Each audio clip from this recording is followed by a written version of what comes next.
Alors l'entreprise générale, qu'est-ce que c'est dans les fonctions du bâtiment? C'est une entreprise qui va regrouper en fait l'ensemble des corps d'État et qui va les mettre en œuvre et les piloter pour aboutir à un projet global. Donc en général, l'entreprise est faite pour traiter un projet dans sa globalité, à la différence d'entreprises du bâtiment, d'artisans ou de métiers spécialisés qui eux vont prendre un métier, un lot, la démolition, le ravalement, la couverture, l'électricité, et qui vont traiter une partie justement du métier en tant que tel, avec une spécialisation bien particulière.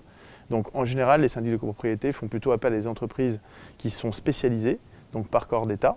Et nous, en fait, notre spécificité à l'Atelier des Compagnons, c'est justement qu'on a une approche à la fois métier, avec des pôles de services spécialisés dans le ravalement, spécialisés dans la plomberie, spécialisés dans la ventilation, spécialisés dans la couverture, et à la fois une approche métier client, où on a une spécialisation sur les administrateurs de biens.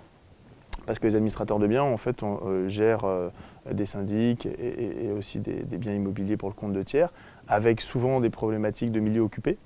Et ces problématiques-là, ils sont un peu délicates à traiter quand on n'est pas habitué à opérer en milieu occupé. C'est-à-dire qu'il y a toute une procédure à mettre en place, un respect des locataires, une communication particulière à mettre en avant, des horaires à respecter avec les enfants qui vont à l'école le matin, les gens qui rentrent entre midi et 2.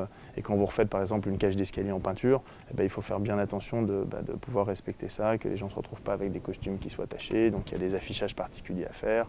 Quand on doit rentrer chez les gens aussi, c'est un vrai sujet, donc de les prévenir, d'avoir un interlocuteur unique. Et donc notre approche, elle est vraiment double. Et au général, on arrive à traiter des spécificités métiers, qui sont des métiers de spécialistes, et des spécificités clients, où l'approche est particulière.